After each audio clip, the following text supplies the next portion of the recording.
All right. Back for episode 11. I think we got us a good episode tonight. Trey made the pick last time. He said we were going to do our top 10 guitarists. So hopefully everyone's got their list ready to go. Oh, yeah. We got a special guest tonight. First guest on the podcast, Mr. Gary Sharon Jr., the legend himself. Yeah. Also known as Justin, AKA Squid. AKA Squid. AKA Squidward. Flip Flop. Squidward. Flip Paul McCartney, Courtney Trey. Yeah, he's been mentioned a few times on the podcast, so we figured this would be a good one to add him to, so we can all the audience can see who we're talking about finally. Oh yeah, or at least hear you for those who aren't psychopaths and don't watch every episode on YouTube.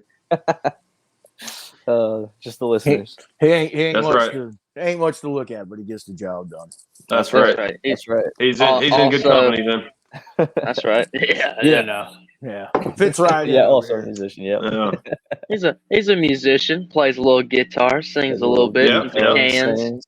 Got you Pay a him new band? $10 singing to your can. Got a new band named Legal Limit. Gonna be starting to play around the area. Newport, hopefully New Bern, Beaufort, stretching out a little bit and doing some cool stuff. Y'all got festivals in line. I was say you got a couple gigs lined up, don't you? We do, yeah. Right now, our first official gig is we're playing in the Aurora Music Festival in May. And, awesome. So that's going to be awesome. Hell yeah, dude. Yeah, awesome. It's going to be a lot of fun. Yeah. Y'all have any social media? Not yet. We are in our infancy. We have been obviously all playing for a long time, but playing together for just a little over a month now. And we got our 4 members down packed now, so we're all settled in. And gonna start getting some stuff going on social media and reaching out to people. Sweet. Awesome. Absolutely. When you get it going, we'll drop a couple lines for you. Absolutely. Share some love. Gotta have a Water Legal Limit show, maybe. Yeah, there you go. Yeah. Right, you guys can open up for us. That'll be fun. Whoa. Don't tempt us. Yeah, man. Click. Man, you can't follow this. We can do it. I had to joke around a little bit. We love it. But anyway, without further ado, Trey's going to start us off. Trey, number 10, what you got, bud? Number 10, I got Neil Sean from Journey. Before Journey, he played with Santana. And during Journey, he played with Bad English. And he also was an original member of Hardline. Wow. And when I was a kid, he's actually probably the guitar player, honestly, that really got me into playing guitar. Awesome. I wouldn't have been my guess on that one. Yeah, that made me want to play guitar. Like his guitar playing was just, to me, it was so cool. It made me want to play guitar. So so I got him at number 10. He's a bad mofo now. Yeah, you know what I mean? He is, yes. And honestly, I mean, you guys know as musicians, it's hard to just throw 10 people on here. But I got at number 9, I got Jeff Beck. Because I'm sorry, we're going in a circle, Trey. You ain't we going in a circle yet. I'm sorry, everybody. Time out. Y'all ain't hear that one. Y'all ain't hear that one. Y'all didn't hear it. Cut them out. Edit. Nice little sneak peek. Yeah. Oh, see, you got me messed up. I didn't know we was going to do it one at a time. Yeah, we'll go one at a time. Yeah. Okay, I like that. Very suspenseful. We'll just act like you don't know what my number 9 is. Yeah, that's right. There we go. We'll build our suspense, yeah. Justin, right, so what's your number 10? Right. So my number 10, like I was talking to you guys before, it's a little out of order, but I think I'm going to go ahead and slot these guys. This is one of those where it's almost more of a duo, and I went with Adrian Smith and Dave Murray, Iron Maiden. Nice. Aiden. He did that just for Jimbo for putting him on the show. I honestly just now thought about that as I'm saying it. I'm like, Jimbo might be hurt that I put him so low. Catching on to you. Catching on to you, buddy. So many, like you said, man, so many guys to put on this list and girls. But, one of those things is like their duo as a duo, they are just an unstoppable force, and like they're very melodic, just unbelievable riff writers and solo writers. It's to me is a mark of a great guitarist when you can write something that people can sing. If you know the solos note for note, and when you can hum it. Exactly. And you and me, Trey, have played stuff and you find yourself going, this sounds exactly like that Iron Maiden song. They just wrote so many awesome riffs and progressions, all that they're very complimentary too. Yeah, exactly. They bounce right off of each other. Yeah, so they had to be on that list for me. Nice. It's a hell of a banger. Right off the gate. Right off the bat. Yeah. Slip two of them in there in one spot. That's right. That's right. Don't worry, Trey already did that. Look, too. around the rules. That's right. I laugh at the face of danger. What you got, Jimbo? All right, my number 10. I'm sure Justin can appreciate this one. Oh no. It's actually I'm not 100% sure how to say his last name, so I'm gonna guess it's Dan Auerbach. Oh yeah, dude. Yeah. From Black Keys. Yeah, Dan Auerbach. Yeah. Auerbach? Is it Auerbach? Yeah, Auerbach. That's okay. Auerbach. Yeah. I say it that way. I might be wrong, but no. Yeah, that's a great. Incorrect. Whatever it is, it's that guy, the guitar player from Black Keys. Not disrespect, buddy, but. Yeah, great guitar player, man. I could probably put on any Black Keys album and just be like, hell yeah, like pretty much any song. Hell yeah.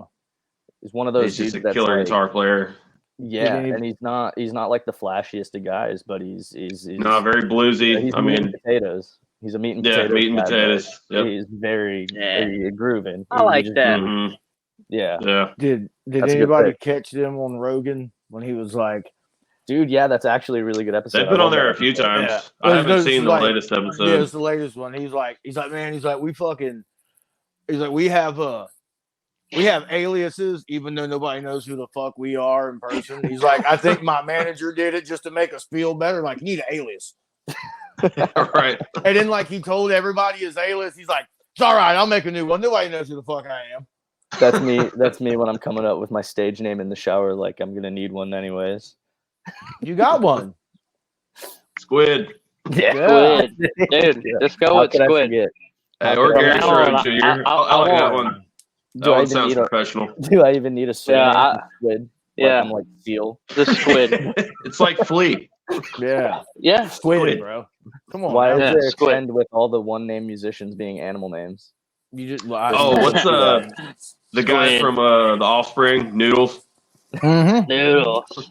See? Isn't it because he just noodles around or something like that? They say that's why they call them noodles. I'm not sure. I've looked it up before, but I can't remember. I want to say that's why they call him noodles. So like it could be noodling around. That's old Jim. That's some Jim energy. Yeah. Squid. I won't call Justin no more. It's just Squid from now on. Bro, in my phone, it don't even say Justin. It says Squid calling. That's all it says. It's literally just Squid in my phone. I got one of our buddies gave him the nickname Flip Flop, so I got Justin, and in quotes it says Flip Flop. Nice. I got everybody's nickname in my phone. Nice. Awesome. All right, Timmy, what's your number 10, buddy? Man, my number 10 is a whopper of a number 10. No, it's pretty just constant number 10. It is Tom Schultz from Boston. Okay.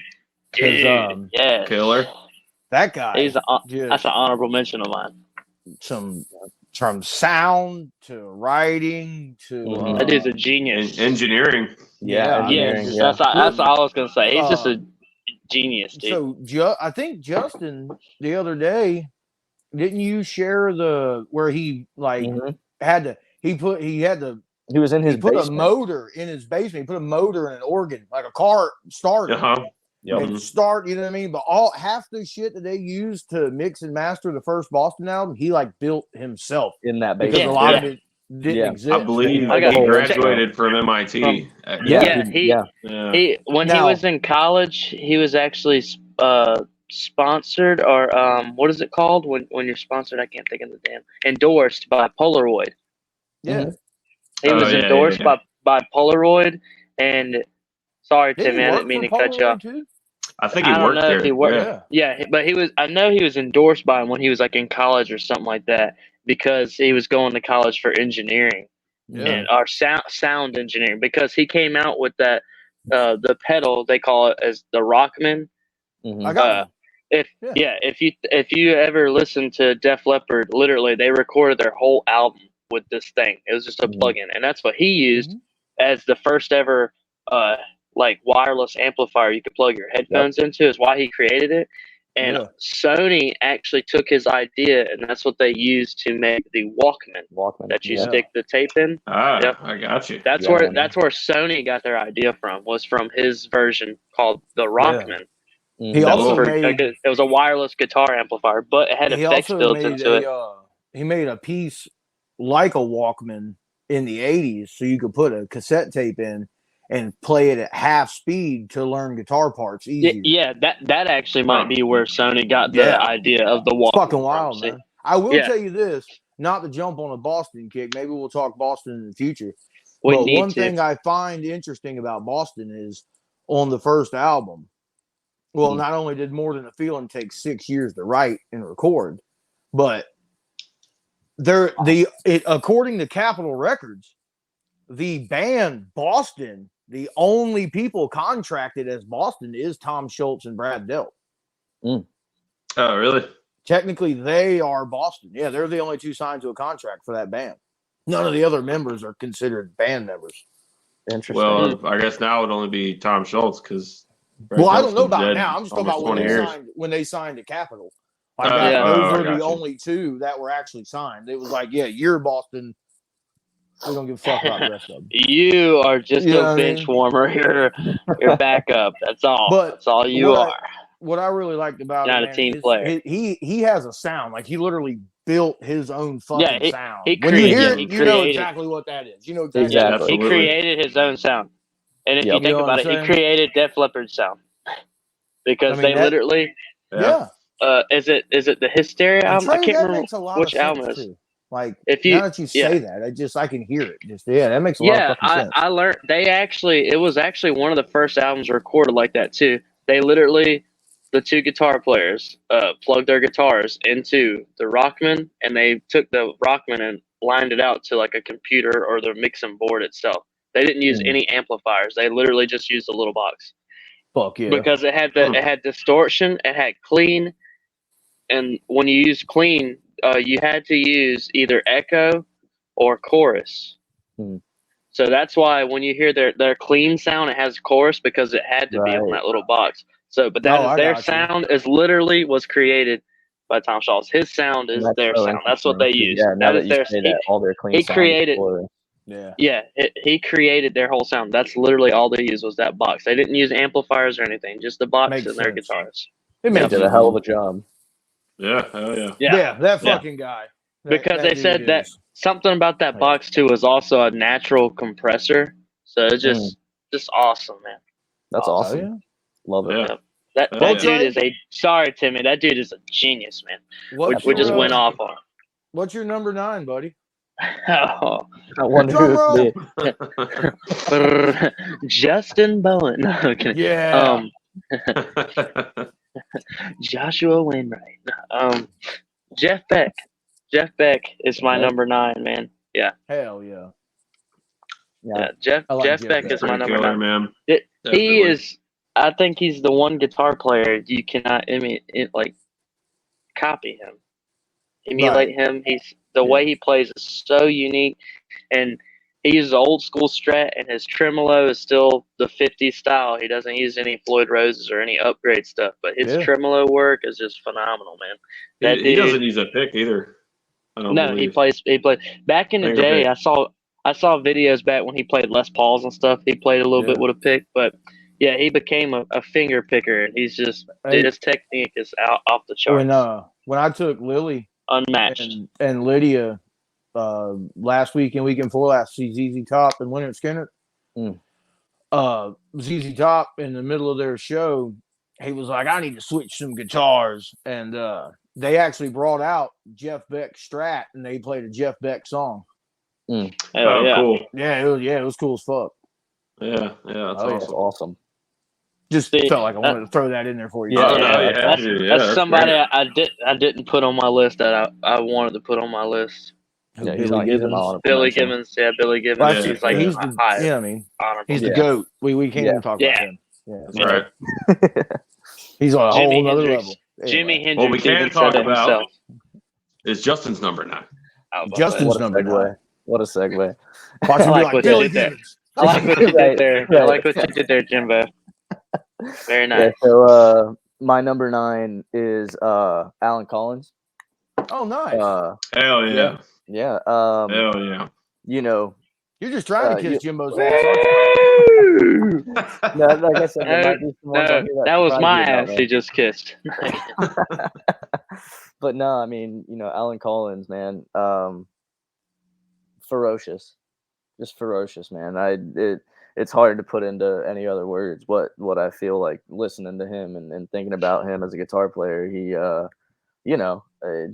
unbelievably talented and like one of those guys.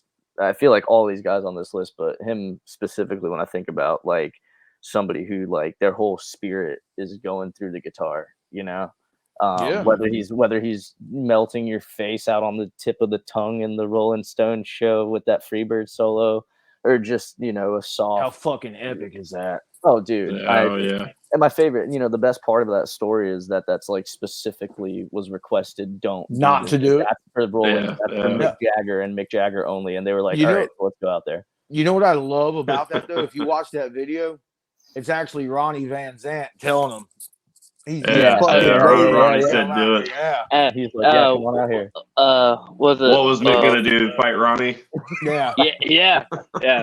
He got hands. Okay. Yeah. But yeah, for man. Days. To we were talking about this today in practice. Actually, we're playing "Call Me the Breeze," and nice. Dan's playing with us. By the way, he's the other guitarist with us. And didn't know if you were aware of that yet. Yeah, bro. Or not. Yeah. You told me. I seen. But yeah, man. So he's got the vocal down on that and that main riff, and I'm holding down all that kind of like solo stuff throughout. And Wayne pointed out how crazy just full that song is of just shredding, and you don't even if you listen to those leads throughout the whole song. He's just going nuts, It's just a jam, dude. The list is endless of all these kinds of leads and things where it's just like a cover. Yeah, it was a cover they took and made it their own. That was like Shannon. That's like her favorite Skinner tune. It's great, man. It's great. It's got such a good feel, and it's just even us when we play it, it's hard not to just you're not even thinking about it. You're just having a good time. That's to me that's Leonard Skinner. Yeah, that's what they're about, and I love it. Okay. So yeah, Alan Collins, man. Yeah, I love it. Hell yeah, Jimbo, what you got? Awesome. Follow that. All right, my number 9. Yeah, we don't care. Yeah, right. Geddy Lee. No. Yeah, best guitar player ever, dude. He didn't even need the other 2 strings. That's right. No, my number 9 is John 5. Nice. Oh man, God, he slipped my mind. John 5 because one, he kicks ass. I love his technique. I watched a video or an interview with him. He says he plays guitar 6 hours a day, every day, no matter what. Like everything, he goes to the bank, he comes back, he plays guitar for an hour. He gets a call. Someone calls him on the phone. He's in the middle of playing guitar. He doesn't stop playing guitar while he's talking on the phone. Like just every day, constantly practicing. I love his remember style. seeing him. Very he has a very cool style, and I like unique. Where he got that style was from. He was watching what was that old show? Hee Haw. Yep. And he said there was a guy on there playing banjo, and he was like, "I want to play I like want to do that. That chicken. But then he was like, "I will never get any pussy playing the banjo." Yeah. He said, I want to pull. I want to pull chicks. So I'm gonna play guitar. That's awesome. Yeah. And he has a very wide range of styles, techniques. Yeah. Like it just like I've seen him play crazy finger picking style, like playing the banjo, like full on out. I remember reading a list of like his favorite songs or his favorite players, and like one of them was like Bill Monroe. He's a huge bluegrass fan. Yeah, like his taste in music. You can see how it translates to his playing. Right. Yeah, and I've seen him live twice playing for Zombie, and he was God, he's so good. That's awesome. Yeah. And I guess now he's playing with Motley Crue. Yeah. And he's a huge Kiss fan. Like all the music we like, he's all over that stuff. Oh yeah. Yeah, dude, that dude's phenomenal. Honestly, I hate to say it. I probably think he's probably the best technical. I hate to say technical, but to me, he's one of the best. I'm not gonna say the best, but the best modern guitar players right now. I honestly feel. Oh yeah, easily. Yeah. Like he is, and he's played for everybody. Like it's all the people that he's guest on. It's insane. The first time I seen him was at Ozfest. I think it was 2005. Man, you have to ask our buddy Seth about it. And Rob Zombie introduced him. He's like, "If you notice, we got a new guitar player in the band, and his name is John Five." And the crowd went wild and shit. And he ripped the scale and did some shit. And then he's like, "All right, let's get this party started." And he started playing Sweet Home Alabama. And it was like, "What the fuck?" through the microphone. And then he just stopped.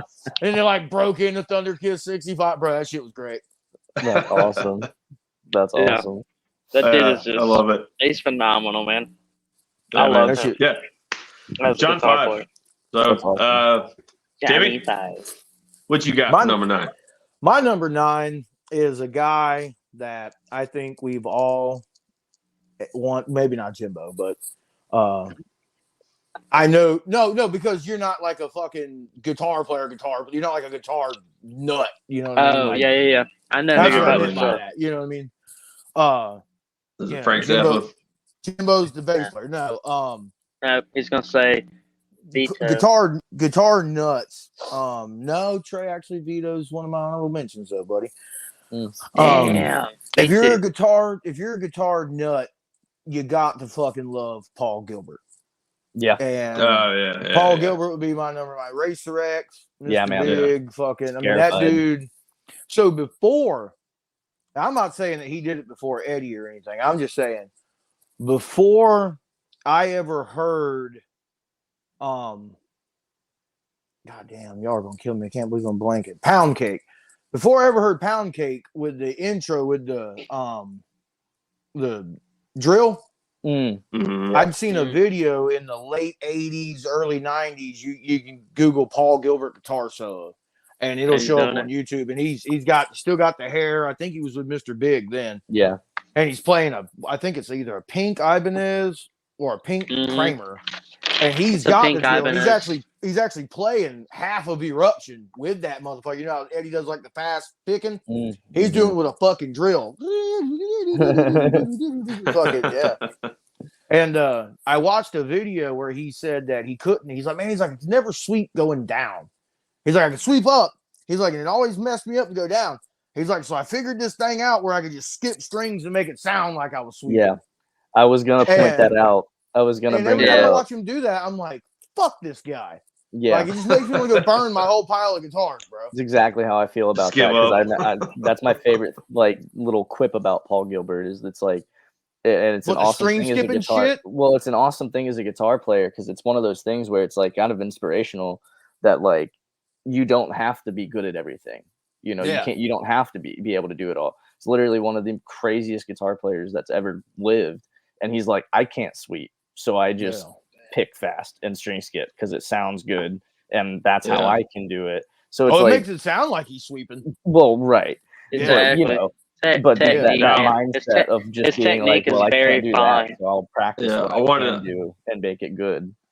Now, I don't know a lot about Paul Gilbert, but I do remember, I can't remember if it was an article I read or it was an interview with him when he was talking about, so his thing was he wanted to learn something new every single day on the guitar. Yeah. So he said, you learn something new, one new thing every day for a year, and then you do that for 10 years. It's like, you may not be great, but you're going to know so much. Right. You will become great. Over time, it just all starts gathering, building up. Yeah. So I always thought that was really cool. That's the one thing I think about when I think of him. He was doing an interview about I think it was a Racer X song. Maybe it was Technical Difficulties, I think was the song. It might have been Scarified are two big ones. Yeah, I would say it might have been Scarified, but there was a part in there, and he was talking about that very thing. He's like, I had this one part. He's like, and I couldn't figure out how to do it. He's like, and I learned these two little methods. He's like, and they seem pretty easy. He's like, and then I put them all together, and I had this whole solo part with just these three little parts, and they just repeat in different keys. He's like, so it sounds like a whole lot, but it's really not. Right. Oh, yeah. Simplicity Anyway, right? That's my number 9. You know what I mean? Right. Paul Gilbert, that's man. Good. That's good. Loving these lists. Trey, what you got for your number 8, buddy? My number 8, honestly, recently became a big, excuse me, with all my burping, drinking too much soda, became like a guitar player I started looking into and stuff, or just like catching back up with Jeff Healey. Jeff Healey, son. That dude, if you ever seen Roadhouse, he's the blind guitar player. Yeah, I don't know if Jimbo knows Jeff Healey, but blind guitar, dude, God, dude, oh my God, dude, I got some. I'm gonna send you some shit, man. I'm gonna send you some stuff. So some homework. When you think blues, a lot of people think Stevie Ray Vaughan. When I think blues, I think Jeff Healey. Yeah, personally. He actually played with Stevie Ray Vaughan when he was young, like in his teens or early 20s, and he's been blind. Jimbo, he plays with his guitar in his lap. He'll get up and stand up and swing his guitar around and play. He plays with all 5 of his fingers, like his thumb and everything. Oh yeah, almost like a piano. Him though. I just didn't know that was his name. Yeah, Jeff Healey. I've seen a dude do that. If you ever watch the movie Roadhouse, they actually have him in Roadhouse, and he plays. He's legit. He's been blind since he was like 1 year old.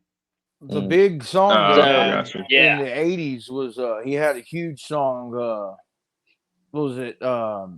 Angel Eyes. Well, Angel Eyes. Yeah. Angel Eyes was like a huge. I love playing that. It's a great song. But his like Stevie Ray Vaughan said it. He was like, dude, that dude's got it. Like, that dude fucking, some people. No, he does. Like I said, he taught himself how to play. I mean, obviously, and he fucking rock and rolls, dude. He's played with some of the best of them, and he is just badass, man. And like, it's so hard. He's another guitar player. It's so hard to copy him because he plays with his whole hand. He uses his thumb and everything. Technique. Jimbo, just go watch Roadhouse and catch up. Yeah. The original Roadhouse. I'm not going to watch Roadhouse. The real Roadhouse, bro. Yeah. Or I'll just send you some. I'll take your word for it, and then I'll go listen. Okay. How about this? I'll send you some. I'll send you some music. I'll send you some music. Go listen to the videos. Roadhouse soundtrack.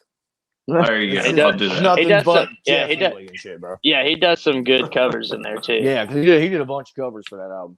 Yeah, and he really did, man. And he's bad. Yeah. Yeah, he's bad as fuck.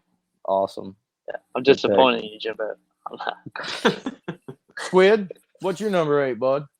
So my number 8, it's funny. I'm actually like looking at my list as we're going, and I'm making adjustments. This person was at my number 2, and I'm bringing them down to number 8. God damn. Oh man, got demoted. Which, like, let's be honest. Any of these that's your guys, new next band name is No Pay Raise. No Pay Raise. No Raise. Demotion. Nah, it hurts to do this because he's extremely influential to me and has always been one of my biggest like inspirations as a guitarist. But David Gilmour. I got you. Oh, nice. Yeah. I'm just looking at my list. Timmy loves David Gilmour. You know, I'm thinking about the criteria I had for this list and looking over it. It's like David Gilmour, while he is easily one of the most iconic guitar players, you know, especially as Strat players goes. The Strat, I think the main reason he's on this list for me is he just has a knack for it's such a big feel player, you know. And he was obviously technically talented. I was about to say, yeah. He just, you know, great songwriter too. Great songwriter. Yeah. Which is honestly where I'm bringing him down to the fact that I think he's in my mind more on there for being a songwriter than like a guitar player, you know. Yeah, I've heard that he's very very particular about like his guitar solos. Like he's one of them. He writes them out note for note. Yeah, like, and like you were saying, like, he's a great. Yeah, he plays with great feel, but meticulous. He's I mean, like every single note has the perfect impact, and like the note choice is incredible. You know, stuff we strive for in our solos. His bending obviously is that motherfucker unbelievable technique, bend, bro. His bend is so I got something for you guys on him. I think I've told Justin this. Got something for you. That I got something for all of y'all, because you know how he's known for playing strats and stuff. You know. What was it? Another brick in the wall? You want to tell me something I already know? I know this. You know this? Probably because I've told you. No, he actually recorded. It was Another Brick in the Wall was actually recorded with a gold top, like a 56 gold top with P90s. Wow. Yeah, because that's actually that's one of the reasons. Yeah, that's one of the reasons why. Honestly, that's one of the reasons that added to why I love a P90 Les Paul so much. Yeah, he said he couldn't get when he does the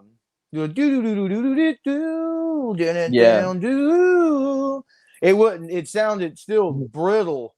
Yeah, even on the neck pickup, it wasn't as controllable as it was on the Les Paul. So he actually did that whole solo and everything on a Les Paul. Yeah.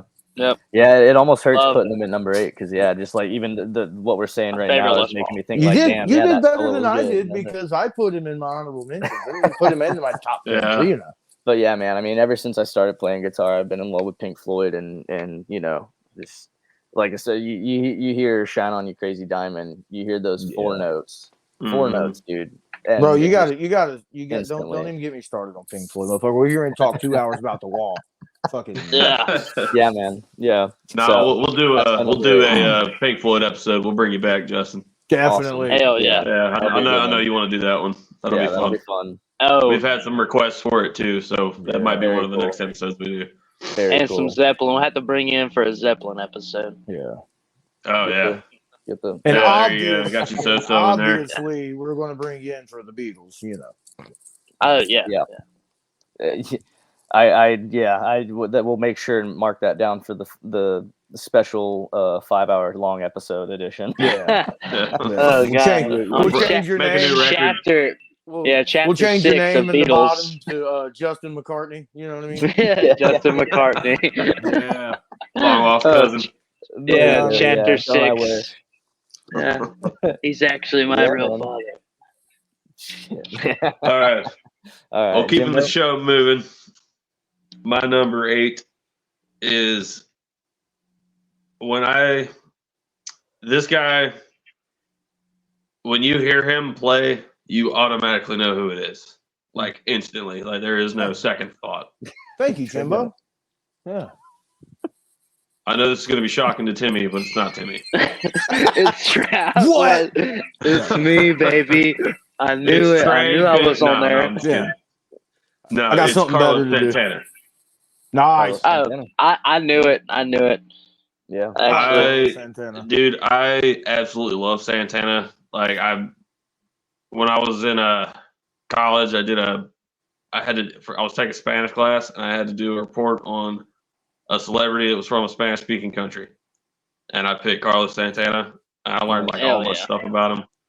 Like he was living in Tijuana. Like his family was living in Tijuana as a kid, and he was like 16 playing in like club bands. Wow. And his whole family moved to California. Sounds like me. And he was like, I don't want to go. Like I got some shit going here. Like why would I leave? So like, he didn't even come with his family. He just stayed in Tijuana by himself, 16, playing guitar. Hell yeah! And then eventually they that's convinced dedication. him to move to California. Yeah. And then we went on to form Santana. Played all those big festivals at the end of the '60s, and that dude played fucking Woodstock, bro.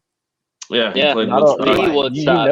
You know the story of Woodstock. Yeah, I love the story about how if you look at him, he's playing with his eyes closed because he was tripping balls on acid. He said the neck of his guitar looked like a snake. Yeah. Yeah. They were playing it. Yeah. Like 10 hours later, and they're like, if you don't go on in like 30 minutes, you're not playing.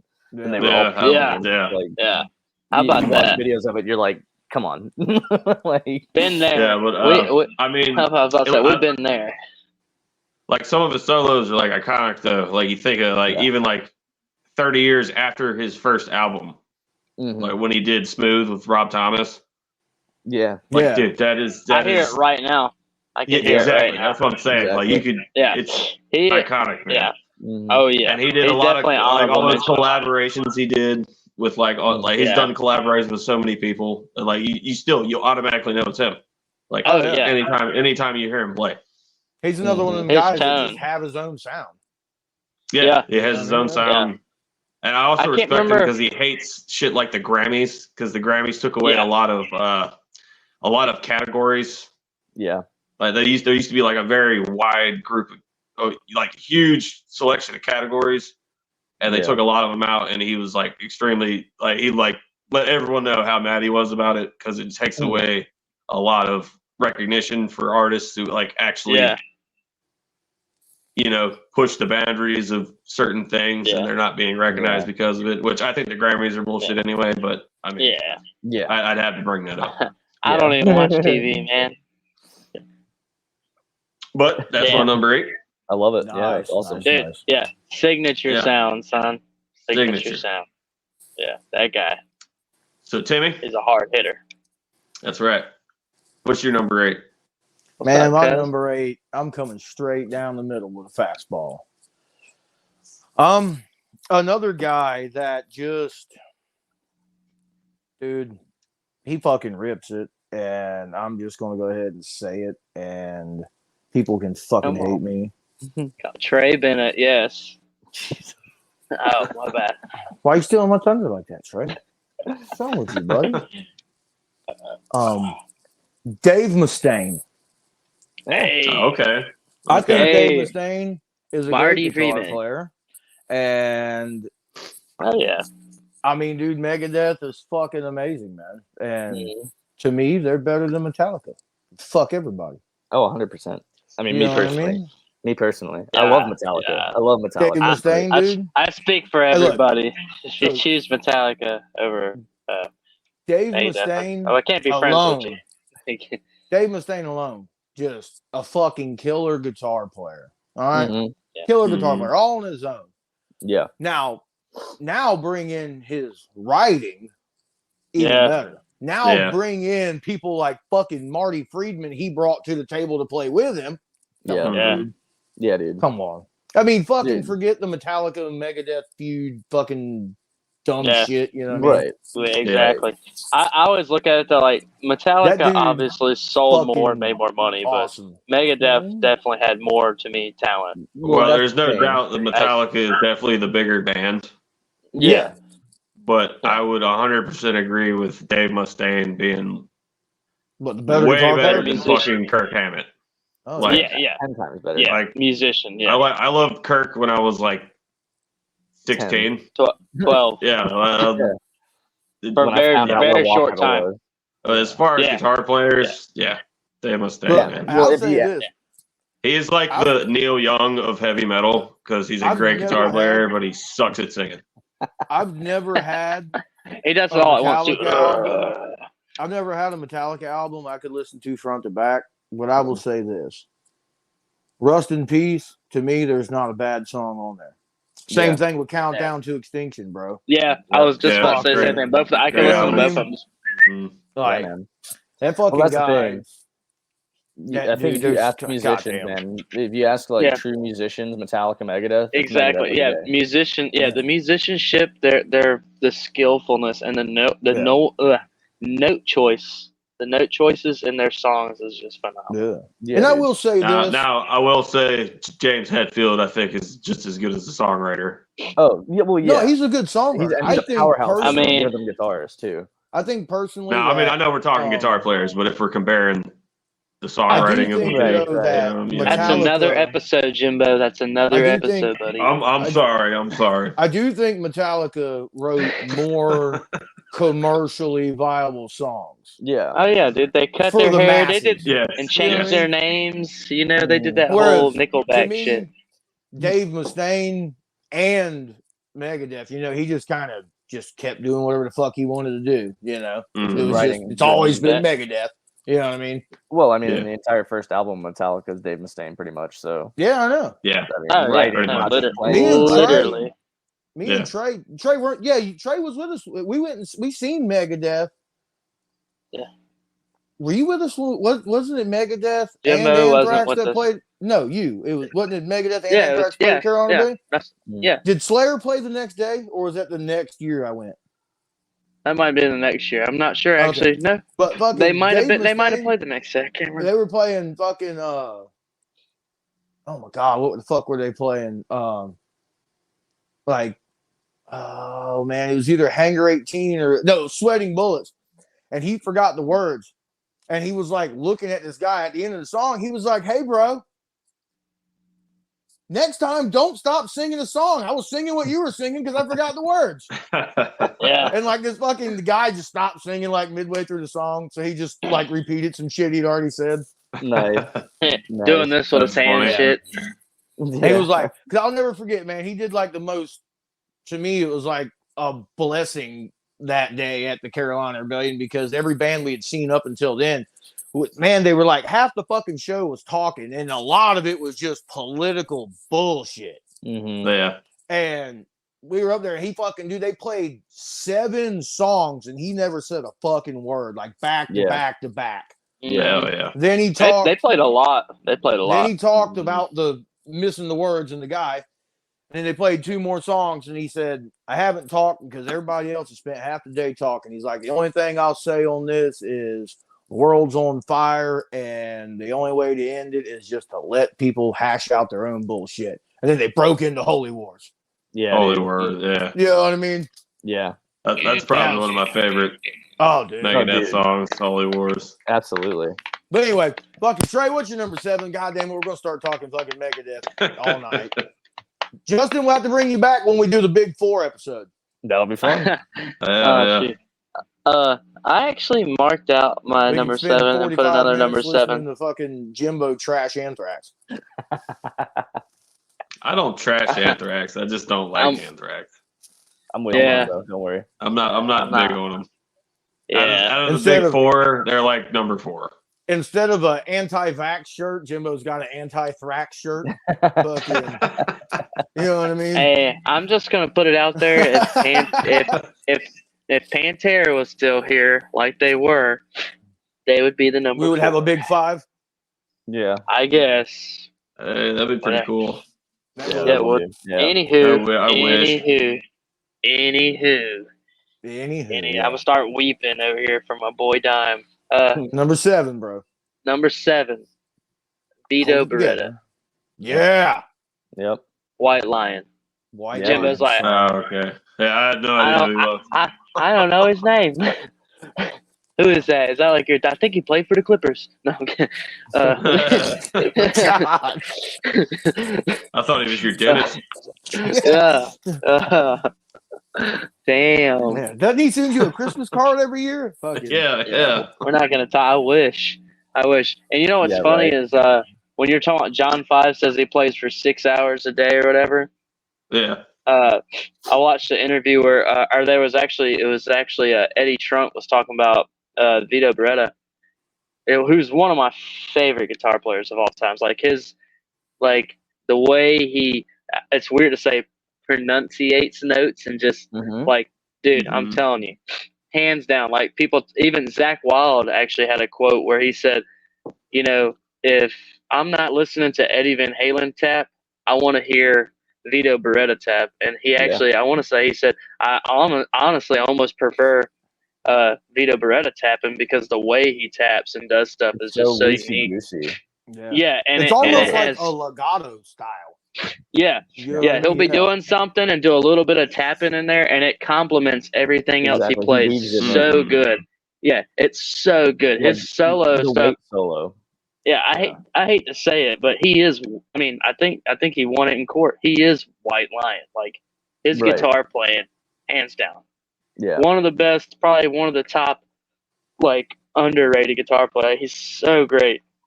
Yeah, and he's lost in time with people. But he was talking about their cover of Radar Love. Oh my God. Yeah, exactly. I mean, it's just I like both versions, but White Lion's version just has that guitar solo, really.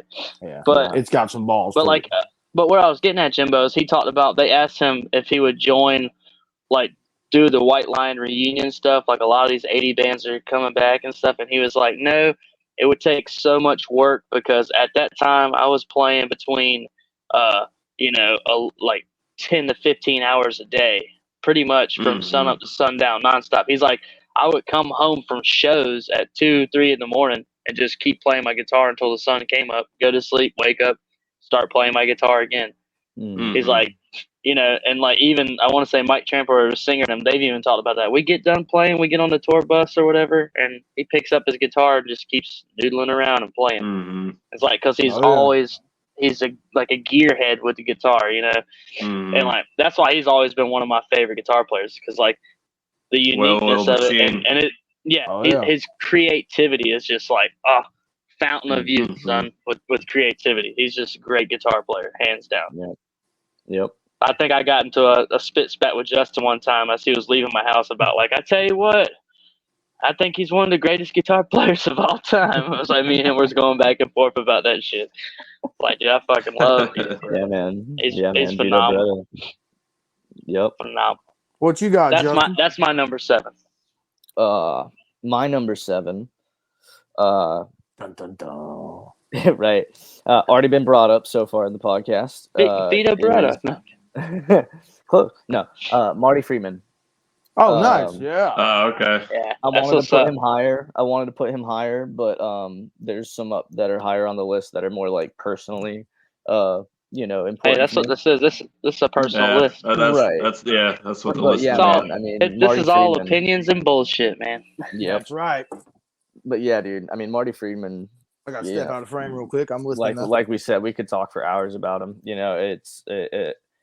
He's just incredible, man. His solos are so melodic.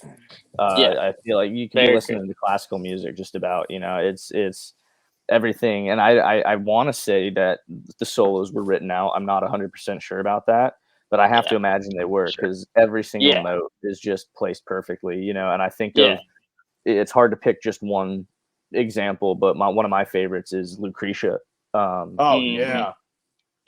Between the riff and that solo, I mean, and I'm also not 100% sure. Maybe Dave and Marty trade off on that on Lucretia, but I'm pretty sure it's all Marty. But man, I mean, from start to finish on that, you're just going on a ride. It's that's one of my favorite songs, pulling you, dude. I was about to say mine too. Songs. I actually, when I was a kid, I looked at like the top metal guitar solo of all time. They say like metal solo is a Tornado of Souls, and man, I remember learning that, and I was just like, I fell in love with that shit, dude. And that's Marty Freeman too. Yeah, that's the song right after. I'll be talking about Marty Freeman in a minute as well. Oh yeah, and that's like Tornado of Souls. I remember, you and me messing around with that when he goes up to that 14th and the and here comes the guitar talk. Spot on. You all know exactly what I'm talking about too. No, yeah, man, that's better than everybody listening. It's funny because that's how Timmy explains it too. Oh yeah, it's the only way to explain it. You got to be spot on notes. Yeah, dude. Perfect. I mean, what an exercise. You gotta Perfect. use I know those notes. Those are perfect notes. Yeah, Jimbo. man. It's Marty Freeman, dude. Justin just did something that made me think. I know Justin and Trey have seen it. Have you ever? I know anybody out there watching can't see what we're talking about, but Justin grabbed his arm and was like fretting chords. Have you ever seen the God Tim Rose arm? I was about to say, I know. He's got a fretboard. Show you chords on his arm. Yep. Yeah, literally. That's what I was like. Yeah, he does. Right there. It's right here. When I started teaching guitar, I told him I was gonna steal that from him, and I was gonna get that tattoo on there so I could copy him. It's gonna be I'm gonna put a signature right there. I'm gonna get him to sign it and tattoo to sign it.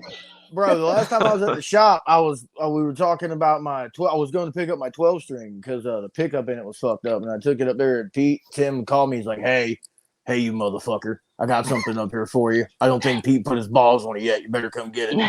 You know what I mean? And I was like, "I'll be up there." I got in there. I was talking about this chord, and I was like, "Man, I'll show it to you." He goes, "Is it like this or is it like this?" I was like, "Get the fuck out of here with that shit." Damn God.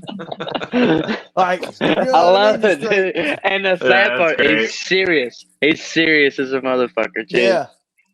I'm telling you. It's fucking great. Are you sure? I love that he has the lines like a Jackson that's got the shark teeth in it. Shark teeth. Oh, nice. It's a Jackson fretboard. We need to get Tim to come on the podcast one episode with all of us. Yeah, that'd be fun. Talk about a 6-hour-long episode. Yeah. It'd be telling jokes. Marty Friedman, and that's not even talking about all the stuff with Cacophony, you know? Oh, yeah. That's where I'm getting at later. You'll hear. So. That dude is like huge in Japan, dude. I was just about to say that too. I was literally about to say that. Justin beat me to it. I was gonna, excuse me. I was gonna keep it for later. He lives in Japan. He's considered a celebrity. Like he does like talk show type stuff. Like they have the like the games. I can't think of it, like the Ultimate Ninja kind of stuff like we have here, like the game shows and stuff. Yeah, he does Japanese game shows. Like he's a host for that. He's like a celebrity over there. Oh, I got you. Bro, he's like Howard Stern in Japan, dude. Yeah. Look up on YouTube. Deadass. You guys probably know about Rick Beato. Yeah. Yeah. So he's been on, and I want to say that sometime this year, if not the end of last year, he was on there for an interview. And they talk all about that. So I suggest anybody watching, or you guys, if you haven't seen it, that's an awesome episode. It was really cool. I've seen part. I ain't gonna lie, I haven't seen the whole thing, but I've seen part of it. It's awesome. He's a great guitar player. Yeah, man. And just also phenomenal if you person. want to see some of his kick-ass Megadeth stuff, he actually just did. I think it was Whacking Open Air with Dave and them. He come out and they did all of Rest in Peace front to back. Yeah. Yep. Damn. Oh, cool. Yeah. That's something I wish I could have been there for. Exactly. That's awesome. Oh yeah. So yeah, Jimbo, what you got? What's your number 7, cuz? What's your number 7, cuz? I'm about to upset some people with this one. Please. Probably not, but go ahead. I want to see tears. Number 7. I have Eddie Van Halen. I knew it. As soon as that pause came, I was like, he's gonna say Eddie. Yeah, man. I almost put him on my list, man. Not even in the top 5. 7. That's not how you know he's a bass player. Yeah, I swear. No. It's okay, Jimbo. You did better than me. Dude, as far as like personal, him from number 2 down to number 7. Yeah, I didn't move him. God, it was at number 2, but then I was like, "Well, Eddie's fuck this guy." Honorable mentions, yeah. Mine too. That's what I was gonna say. I actually did not put Eddie on my list. No, I had to put Eddie on the list. Absolutely. Oh yeah. Everybody's gonna. There's not much you can't say about Eddie Van Halen. Like the dude is just a fucking god. Yeah. Oh yeah. Hands down. But he still wasn't good enough to be in the top 5. Mistakes sound better than half the solos we write. Yeah, that's true. Oh yeah. No, yeah. For real. And it's not even from a songwriting perspective though. So I mean, it's like literally just pure talent. Yeah. Oh yeah. Like I couldn't tell you half the shit he's doing. I just know it sounds awesome. Yeah, right. I'm sure y'all can break it down for me, but I don't want to know. Bunga bunga. Nah, I couldn't. Well, I want to keep the magic. You know, I don't know how to play guitar. I just know how to make it sound good. He's like, I didn't know what Dave and Sammy were singing. He's like, it just sounded good. Yeah, I love that.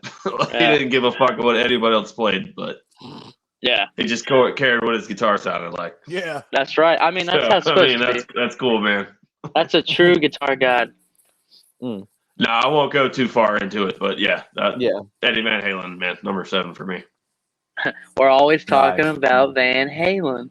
Yeah, we always bring up Van Halen. It's come up in every single episode so far. Every episode. How can we tie it to Van Now, Halen? I also thought they didn't come up in the episode with Skinner, but then I listened back to it and we still talked about it anyway. Yeah, we did. Yeah. So, yeah, there's that.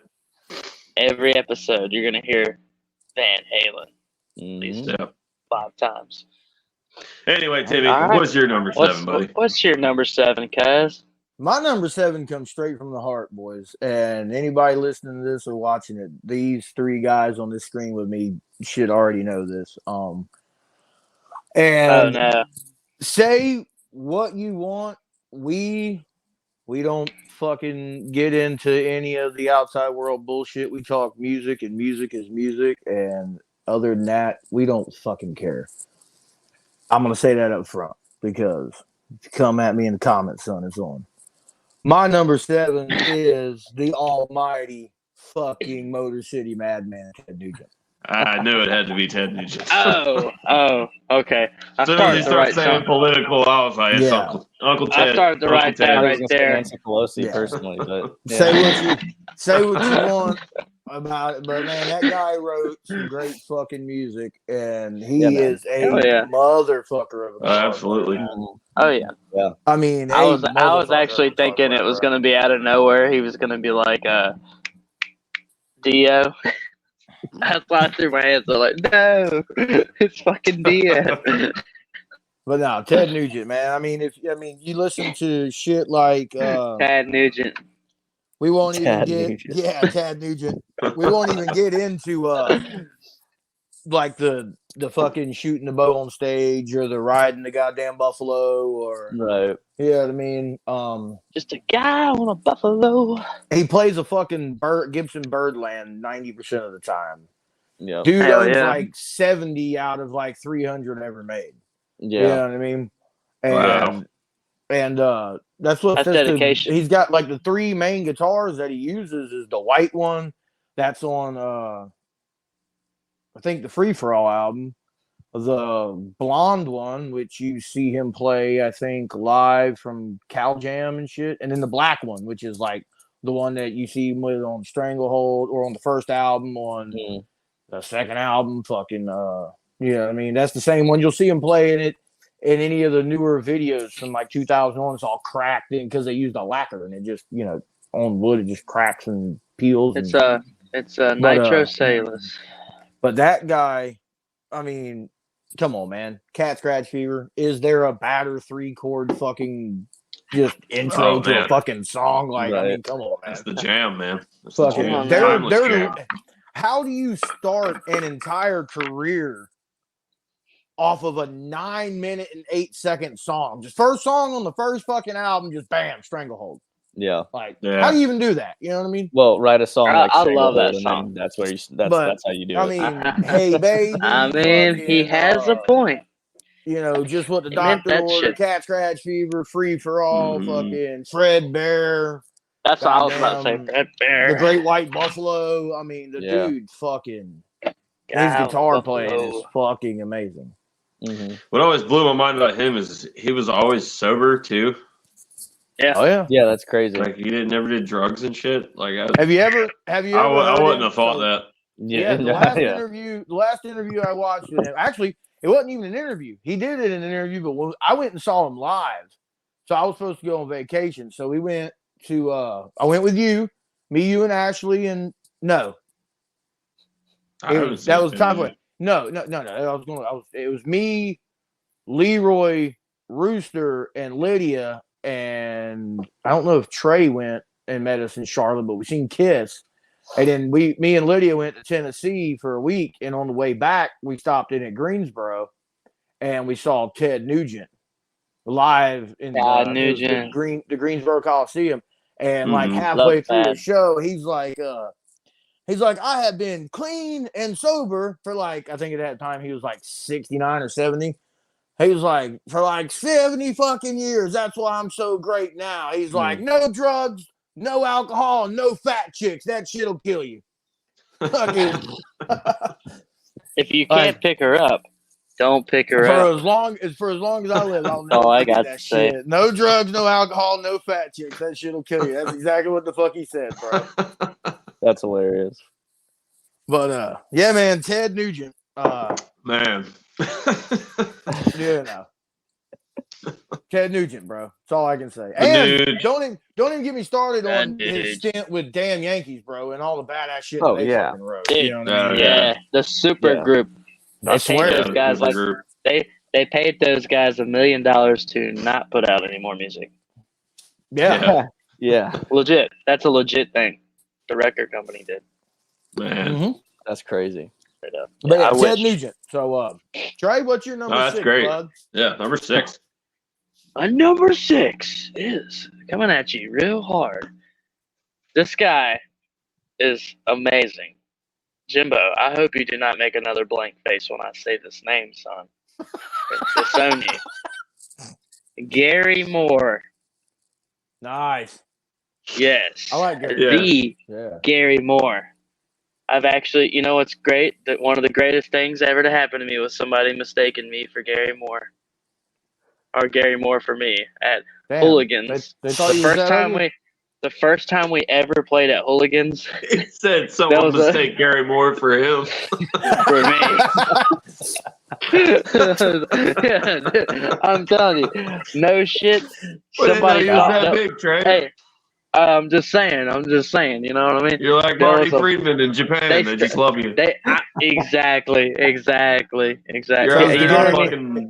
It's not every day people want to buy your stage fit, because not every day. Trey's the number 1 guitar player in Uzbekistan. That's right. You're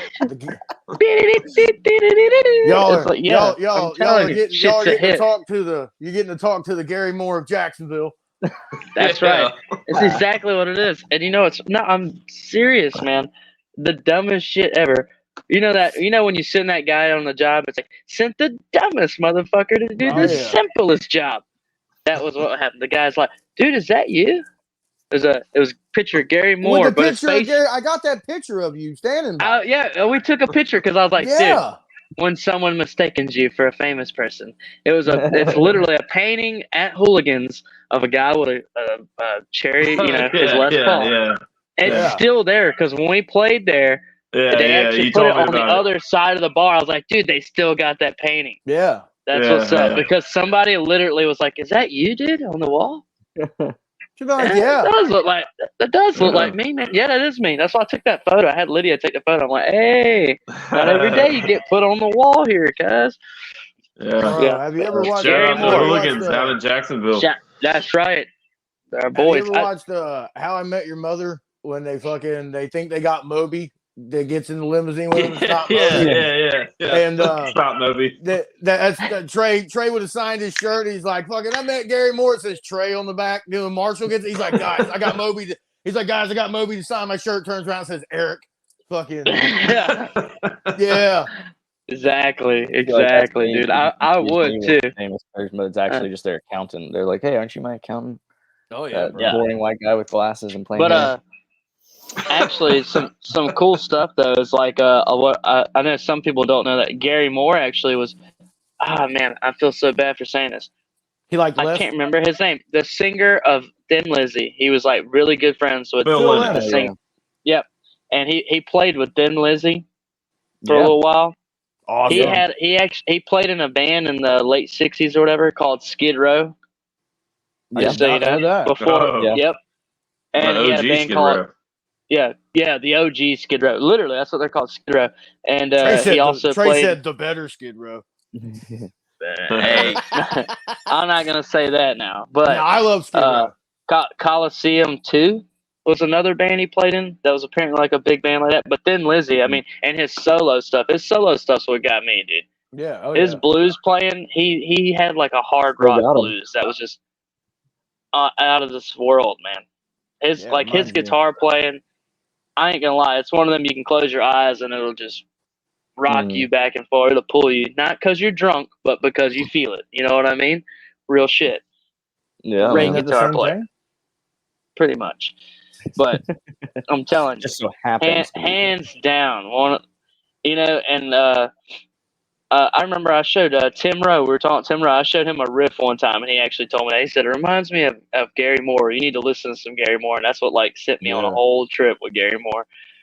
Sent you down the rabbit So hole. shout out to Tim. Yeah, without all that. The God Tim Rowe. That's right. Yeah. The legendary number one. Tim Rowe. Yeah. That's right. Justin, what's your number six, my man? Number 6. What's your number 6, bud? My number 6 has also been said so far in this podcast, and that is it's actually part of another one of my little duos, but it's like very primarily Tom Schultz. Yes, Tom Schultz, Nice. and then I had Brad Delp as well as that duo, because that's what I think of personally when I think of Boston. Yeah. And it's funny because like this past week, what other guys? I've been listening to a lot of Boston. Wow, and those two guys are great. Yeah, man. And you think about that first album, man, is that could be their greatest hits. It's from start to finish, just an absolute powerhouse of an album, and just bangers. Just the riffs, the solos, and again, they're one of those things you can sing them. Every note is just iconic, and I think when I think of them, big influence on that guy. Yeah, big influence on me, but definitely a big influence on Timmy. I remember when I first started hanging out with Timmy when I was a little kid. That's all we was listening to was some Boston. Boston and Kiss. I've been playing guitar for going on 26 years. Geez. 16 years now. How old are you, buddy? Right. That's a bad motherfucker. 2 months old. No, that's a working motherfucker. Yeah, if I've been playing for 26 years and I was still this bad, we'd have a problem. No, but Justin, I remember fucking running, son. One of my favorite records was that first album. That first album. All right, guys, let's keep this professional. Justin over here, I had hair on my ass before I could walk. Oh, fuck yeah. John Lovett's Benchwarmers, good quote. 26 years. God, how long have you been alive? 25. This isn't a tattoo of a fretboard. It's a scar. It's my birthmark. It's a fucking right. It's like the pick of destiny, but a scar. Just thinking to knock. It was marked by the God Tim Rowe. Yeah. Anyway, last little thing about the lightning bolt. One of my favorite memories in my time of playing guitar was I was probably like 13, 14. One of my favorite records my dad had and it was an original record of that first album, Boston, and Hitch a Ride. Bless the heaven. Love that song. I probably spent 6 hours at least, just all day. I was sitting there playing the record through the record player. That's learning it, and I was like so proud at the end of the night. I had my parents hang out in the living room, blasted the record through the record player, and had my amp going and played along with every, the whole song note for note in the solo, and just playing along with an actual record, and which is something that makes me feel a little old. We can all relate to that, but people these days probably, records making a comeback, but still. Like that's just a very core memory for me, and I was arguably better at guitar then than I am now because I was. Oh, true. I feel you the same way personally.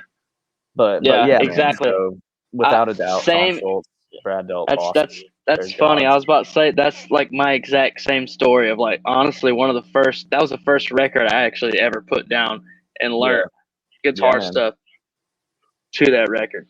Yeah, dude, and it's full of it. Every single song's got something about you, smoke and rock and roll band. I mean, just powerhouse. If I can't play every song on that album, I can bust that album and almost play every fucking song.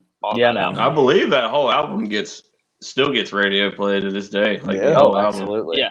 Bro, their first single off that album is More Than a Feeling, and that is if not, it's either number 1 or number 2 highest selling debut song of like all time. Which is funny I because think it's honestly, number. I think it's number I not believe one it. of my favorite songs of theirs.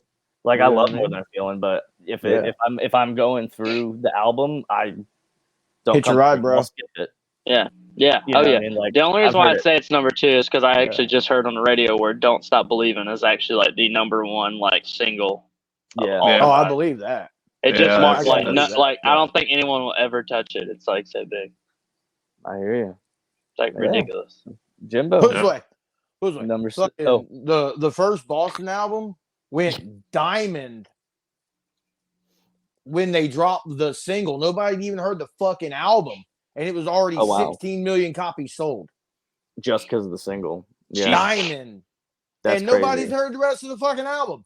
That's crazy. Wow. Come on now. That's awesome. Of course, all I'm saying is it took you 6 years to write and record one song. It better sound fucking good. Yeah, that's true. Yeah. That's true. Hey, back then though, shit, you had to buy it in order to listen to it if you wasn't going to listen to it on the radio. And a little, I mean, hey, and that whole album, bro, like fucking, they sent it to Eddie Kramer, and Eddie for him to master it, and he was like, "Nah, put it out how it is. It sounds good." And he went and did "Kiss Alive." Mm-hmm. Yeah, that was his choice. It was do "Kiss Alive" or do the Boston album. He said, I wanted to do the Kiss album. He said, I called those guys, put it out how it is. So what you hear is what was done in Tom Schultz's basement. Mm-hmm. Yeah, they're just badass. Come on now, man. Yeah, dude. Oh my God. Anyway, Jimbo, what's your number 6, buddy? My number 6. Please. Man, this is he's a guitar player for one of my favorite bands of all time. It is Jerry Cantrell. I knew it was coming. I knew it was coming. I thought about that. Yeah. Besides just being a great songwriter, I tried to stick with just the guitar playing. And dude, he's, despite being labeled grunge, I think he was one of the best metal guitar players. Not only of the time, but I think still. Yeah. He's still putting out great stuff. Mm-hmm. We talked about it on the Alice in Chains episode, like so the newer stuff with William Duvall. Yeah. The guitar work is amazing. I love it. Justin's an original kind of guy. He probably don't like William Duvall. You don't know what you're missing. The same way you don't like Sammy Hagar. That's right. All right, now. Yeah. Yeah, I don't know if you heard it, Justin. We made a joke about you. We said we were gonna turn your son into a Sammy Hagar lover. Yeah. Yeah. Hands down. Just despite you. Me and Justin's gotten into the Roth and Hagar thing like quite a few times. My stance is I respect it. I do. I respect it. But we know. Come on, man. It's not Diamond Dave, man. Dude, come on, man. It's not spandex doing splits, bro. What don't want none of it. What killed me was the day we were standing in fucking Dan's garage, Justin's guitar player, and he was like, "Man, I love Sammy solo stuff. Chicken Foot kills. Fuck Sammy and Van Halen." I'm like, "How you like all that?" And you're like, "Van Halen with Sammy? Nah, I can't be that good." I'm glad I won't. We wouldn't be friends no more. We've been throwing dukes, son. Throwing dukes. That's funny. Man. Solo shit. Oh yeah, fucking Montrose for sure. Chicken Foot. I love it. Van Halen. Love it. No, throw on right now. We're about to catch some. There's a reason they call it Van Hagar and Van Halen because it's not Van Halen. Shut up! You shut your whore mouth. Oh, just stop. Just stop. Yeah, you're gonna lose this battle. I thought you were I thought you were like not a biased person. Where are you at right now? Go outside and practice falling down. I'll be there.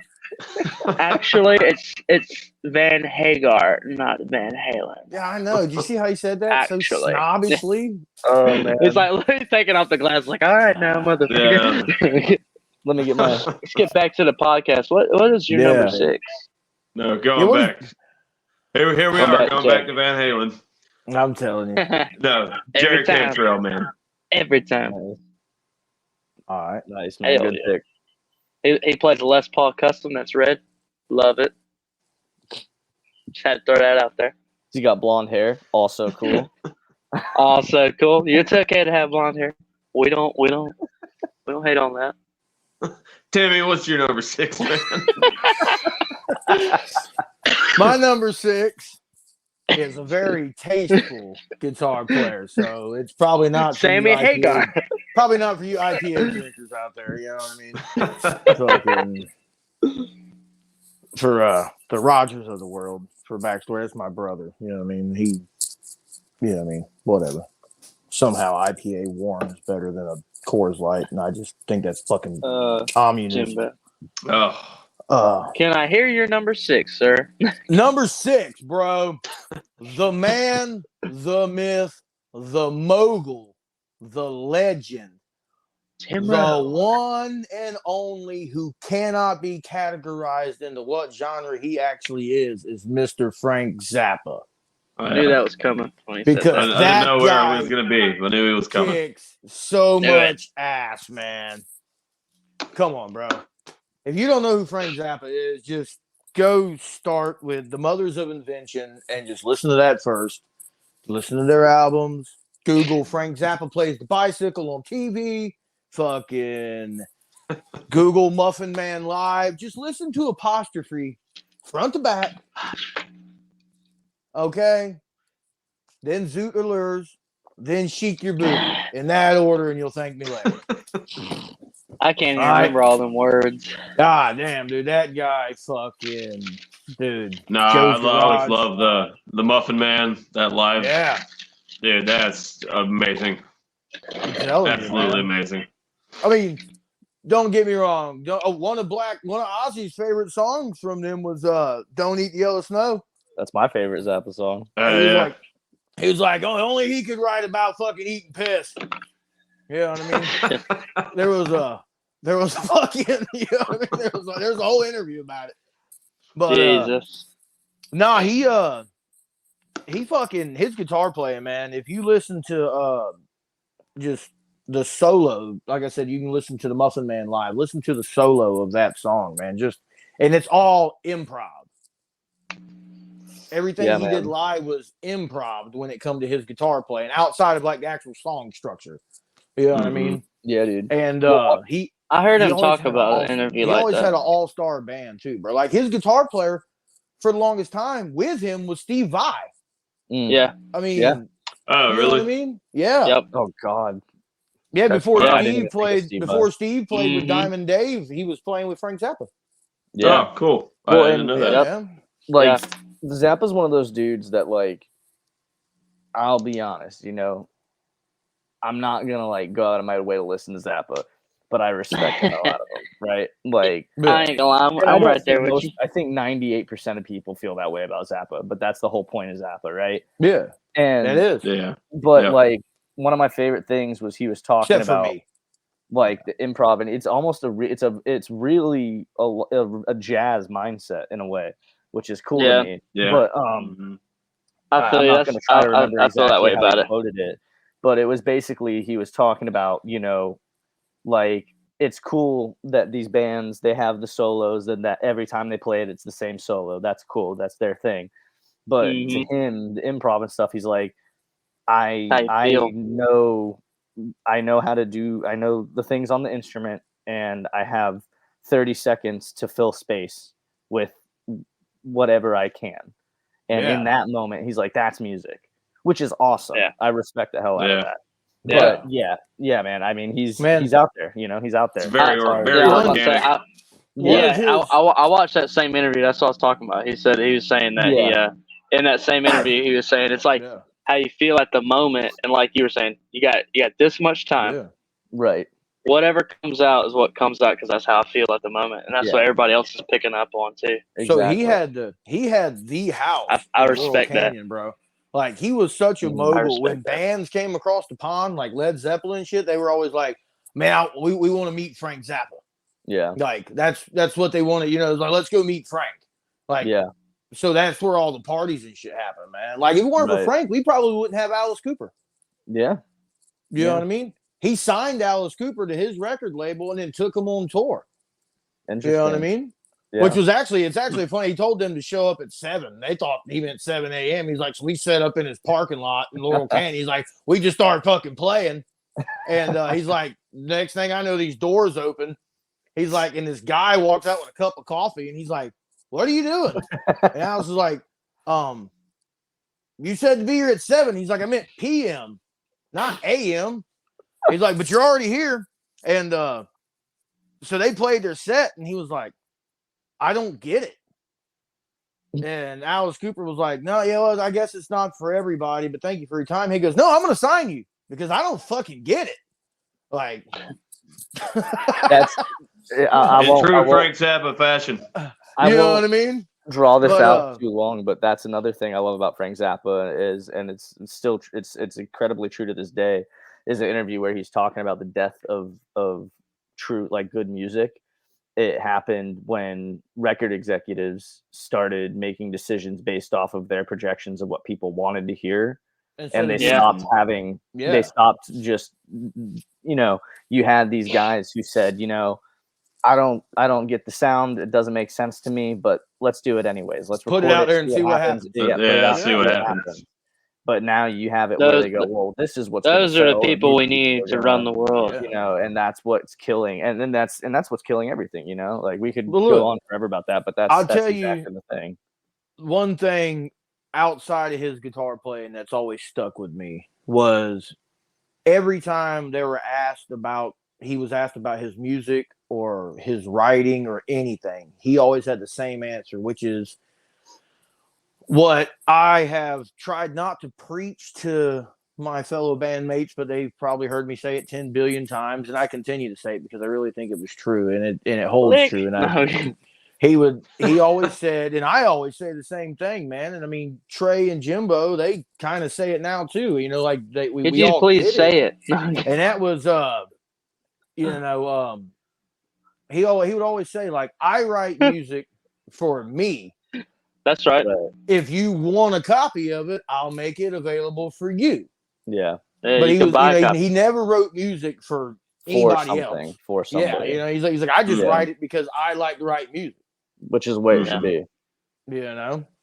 Exactly. And but anyway, badass guitar player, man. Frank Zappa. Yeah. Exactly. Exactly. Damn it. Exactly. All right, Trey. Trey, what's all right. Well, that's the bottom 5.